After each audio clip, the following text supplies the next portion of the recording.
Well, hello. Today I'd like to talk to you about the Aihao 20253. This is a lower cost Chinese fountain pen, but has some very nice qualities and a very unique appearance, especially at this price point.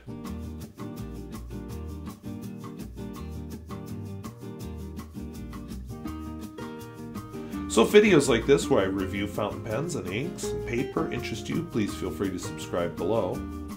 And of course, if you'd like to comment about this pen, or perhaps you've seen another low-cost pen that interests you, please feel free to comment about that as well. So my pen interests tend to be quite diverse. I like vintage pens, I like expensive pens, I like cheap pens. I like middle-of-the-road pens. My list of keepers is not just my most expensive pens. This is definitely on the lower cost end. I just spent maybe $1 or $2 on this pen. Actually, I got a pack of 2. You have somewhere way back, you probably saw the other one appear. They both came with a converter, but I chose to put the cartridge in that one. It came with a lot of cartridges in both blue and black, and then each pen came with its own converter as well. And I have to say I'm impressed. You know, I like a lower cost pen that I can refill. I am really impressed by a lower cost pen like this that I can refill with a converter. Because I've always just been bothered by pens you just throw them away when you're done. I don't see pens that way. I never have. I always liked even ballpoints that you can buy a refill for, even though you're throwing away the refill, and the refill's like the important part of the pen. So I'm pleased to see this. So let's take a look at the pen. Now what you're getting is a low-cost plastic pen with a lot of Chinese writing on it. I was rather impressed, though, with the artwork. And yes, of course, the Chinese characters always look cool, whether you can read them or not. I can pick out a few. I really didn't pick out any on this, but whatever. But just such attractive artwork on this pen. Not much for a finial there, not much for a finial there. And of course it's a Aihao, and I'm going to assume that that's what that says. And down here on the barrel, Aihao 20253. When you unclip it, it's just a snap cap. You reveal, I guess we'll call it a semi-hooded to hooded, somewhere in between there, nib. Unscrew the barrel. Oops. And the barrel goes flying. Unscrew the barrel. It's a push converter. It's not the most amazing converter. To my surprise, which you can't make out here, well, maybe you can. There's a little agitator bead in the converter, which is a nice touch for a pen this cost. I have not tried eyedroppering it, but this seals pretty nicely. Now the threads have a pretty significant, they're not very tight, and there's that, oh boy. Now this improved lighting, you can't see this detail real well. There we go. There's a slight gap there, which I think the ink would just run down. Same thing on the other side, the flat spot. So I have the feeling this would not be a good eyedropper. I did not test it, so I apologize for that. Nevertheless, it's a good, nice writer to put in your pocket and bang around with, and you're not worried, you know, if something happens to it, oh well. And yet at the same time it looks nice. And it's refillable. That's one of the things I never liked with the Pilot Varsity or the, what's the other one? The Thornton's Novice. Platinum Preppy was refillable, and it's, well, more expensive than this. And one of the things I didn't like with the Platinum Preppy, two of the things I should say. One is I don't like all the garishness on them. I think this is much more refined and classy looking. The other thing I didn't like with the Platinum Preppy is it's miserable with a converter because you end up with a lot of ink. There's like a whole bowl at the end around the nib that just fills up with ink that never actually makes it into the pen and just drips out all over your paper. So eyedropper, yes. Cartridge, yes. Converter, ugh. So this is a nice option. I don't know that it's as robust as a Preppy, and it's definitely definitely not as versatile. You can't put different felt tips and markers and roller balls and things in it. You're pretty much stuck with it as a fountain pen. That said, it's a nice fountain pen. So let's take a look at how this thing writes.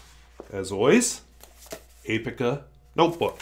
The ink that's in this pen has a very complicated name. It's one of a set of samples that a viewer sent me, and I just cannot get their names in my head. So this is a Birmingham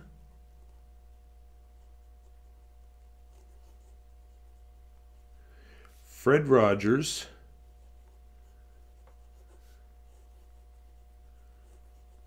Cardigan Red. And of course he was well known for his sweaters, which one of the viewers just told me that the sweaters were all knitted by his mother, which is kind of cool. So there you go. Do not expect a pen with amazing line variation. I suppose I can push it a little, but that's about all you're going to get. As far as wetness and flow,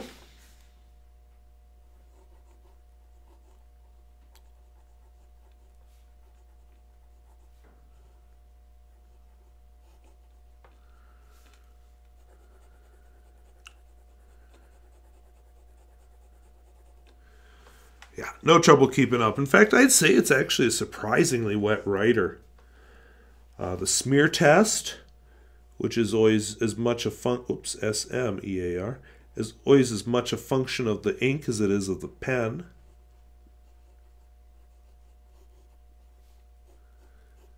If I was all scientific, I'd always use the exact same ink.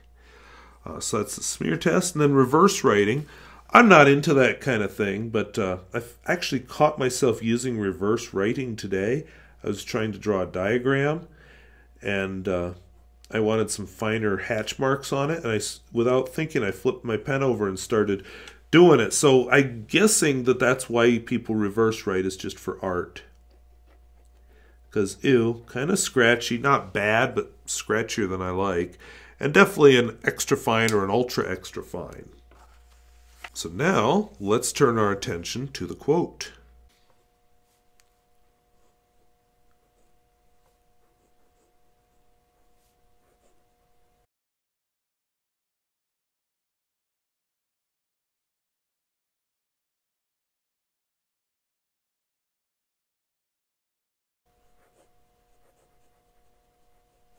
One thing I forgot to mention earlier with this pen is it has a very satisfying click when you cap it. It does post, although that makes it long, uncomfortably long in my opinion. But very nice pen. So would I buy this pen again? I wouldn't go out of my way looking for it. I'm very pleased with it. It is just, it's not that special, but it is a good pen. And I will tell you, although I probably wouldn't buy it if something happened to it, this isn't a pen I'm going to be in a hurry to get rid of. It actually writes very smoothly, very nice. It's a pen that doesn't look out of place if you take it anywhere. And yet at the same time, who cares if something happens to it? It's a cheapie. So, yeah, this is the kind of pen maybe I would go home to visit my parents with, flying, because, if it gets lost in the airport, I don't care. I can take along the cartridges, or I can take along some ink. Either way is good.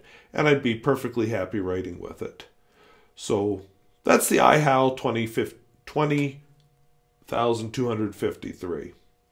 So I hope that was interesting. I hope it was useful. If videos like this, where I talk about fountain pens, both vintage and new, at all different sorts of price points, interest you, please feel free to subscribe below. If you have any comments about the Aihao 20,253 or another low-cost fountain pen, please feel free to talk about that in the comments below. So I thank you for watching. We'll see you later. Bye-bye.